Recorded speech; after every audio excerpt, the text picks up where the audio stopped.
हरे कृष्णा, राधे राधे। माघ इस महीने के शुक्ल पक्ष की एकादशी जान लेते हैं कब है और इस एकादशी को हम किस नाम से जानते हैं, आइए जानते हैं। माघ इस महीने की जो शुक्ल पक्ष की एकादशी होती है उसे हम मोक्षदा एकादशी कहते हैं।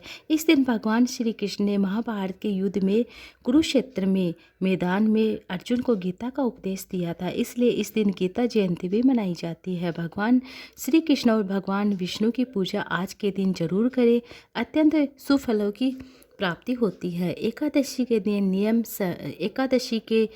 का नियम दसवीं तिथि से ही प्रारंभ हो जाता है। उपवास ना रखें तब भी आप एकादशी के नियमों का पालन जरूर करें, बहुत ही शुभदायी फलदायी होता है। भगवान श्री कृष्ण की कृपा, भगवान श्री हरि विष्णु की कृपा प्राप्त होती है, मोक्ष की प्राप्ति होती है। मोक्षदा एकादशी का उपवास रखने से तन मन पवित्र होना चाहिए, स्वस्थ होना चाहिए, स्वच्छ होना चाहिए।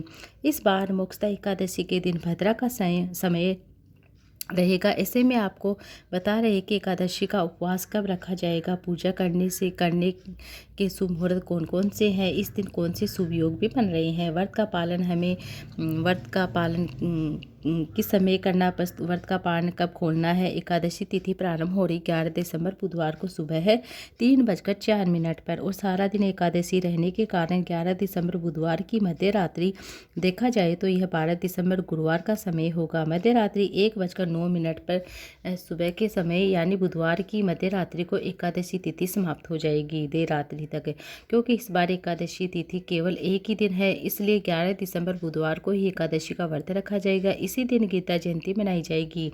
एक दिन पहले यानी 10 दिसंबर मंगलवार के दिन दसवीं तिथि के नियमों का पालन किया जाता है। इस बार चाहे तो आप गृहस्थ जन हो या विष्णु जन हो, सभी केवल 11 दिसंबर बुधवार को ही एकादशी का व्रत रखेंगे। अब जानते हैं इस दिन रहने वाले शुभ मुहूर्तों के बारे में।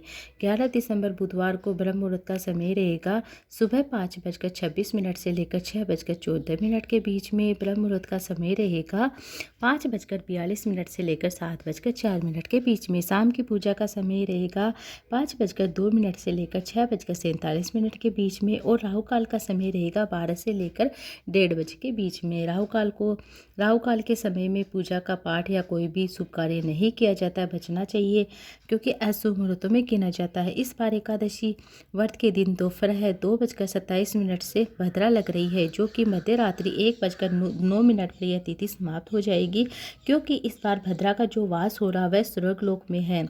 जब स्वर्गलोक में भद्रा का वास होता है तो पृथ्वी लोक पर शुभ फल देने वाला माना जाता है, इसलिए भद्रा का ज़्यादा विचार आपको नहीं करना। आप शाम की पूजा और सुबह की पूजा अपने अनुसार निश्चित समय पर कर सकते हैं, किसी परेशानी की बात नहीं है, टेंशन की बात नहीं है। आप चाहे भद्रा का समय ही क्यों न चल रहा हो, आप सर्ग भद्रा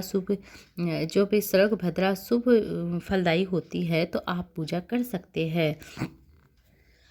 भद्रा शुभम कुर्यात पाताले चह धनागिरी विनाशिनी शेष करते हैं ग्रंथ है। पीयूष धारा के अनुसार जब भद्रा का वास स्वर्ग लोक पाताल लोक में होता है तब वह पृथ्वी लोक पर सुफल देने वाला, सुफल प्रदान करने वाला माना जाता है। अगर भद्रा का वास मृत्यु लोक पर होता है तो वह कष्टदायी अशुभ फल देने वाला होता है। यही कारण है कि आपको इस बार भद्रा का बिल्कुल भी विचार नहीं करना है। इस बार द्वादशी तिथि प्रारंभ हो रही 11 दिसंबर बुधवार को मध्य रात्रि 1:01 से देखा जाए तो 12 दिसंबर गुरुवार का समय रहेगा रात 12 बजे के बाद।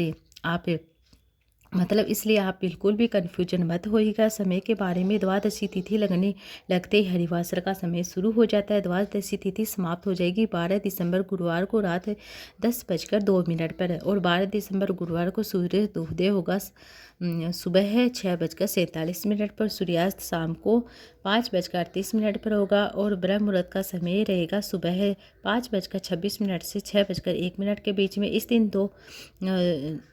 दिन दोपहर तक परिघन योग लग रहे हैं, जो कि शुभ मुहूर्त नहीं होते हैं।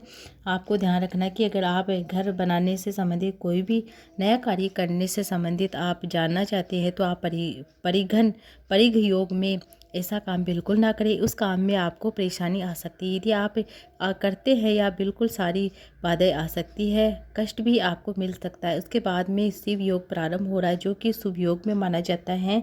वह सुबह 9:52 पर हो रहा है। इसके बाद भरणी नक्षत्र प्रारंभ हो रहा है। अभिजीत मुहूर्त इस दिन सुबह 11:59 से लेकर दोपहर 12:41 के बीच में रहेगा। राहु काल का समय 1:30 बजे से 3 बजे के बीच में रहेगा 12 दिसंबर को। और हरिवासर का समय 12 दिसंबर गुरुवार को सुबह 6 बजे तक रहेगा। 6 बजे के बाद में समाप्त हो जाएगा। हरिवासर के समय में आप भगवान श्री हरि विष्णु की पूजा कर सकते हैं। सुबह जो भी भोग होता है, सुबह की जो भी पूजा होती है, वह हरिवासर के समय कर सकते हैं। लेकिन भूलकर भी हरिवासर के समय अपने एकादशी का व्रत का पालना ना करें, ना खोले। व्रत खोलने के का जो समय होता है, हरिवासर समय समाप्ति के बाद आपको व्रत खोलना चाहिए। इस बात का आपको ध्यान रखना है। इस बार एकादशी का व्रत 12 दिसंबर गुरुवार को सुबह 7:04 से लेकर 9:09 के बीच में खोला जाएगा। हालांकि इस बार गुरुवार के दिन सारा दिन द्वादशी तिथि रहेगी। किसी कारण से आप सुबह के समय व्रत नहीं खोल पाते हैं, तो दोपहर में 1 बजे से 3 बजे के बीच में आप व्रत खोल सकते हैं। व्रत का पालन हमेशा तुलसी पत्र पंचामृत के साथ ही खोलना चाहिए। आपका गुरुवार के दिन कोई भी उपवास हो, व्रत हो, कैसे खोलना है, इसके बारे में आपको अलग से वीडियो लेकर आऊँगी। आप उसे जरूर से देखिएगा। श्री शिवाय नमस्तुभ्यं। हर हर महादेव। ओम नमो भगवते वासुदेवाय नमः।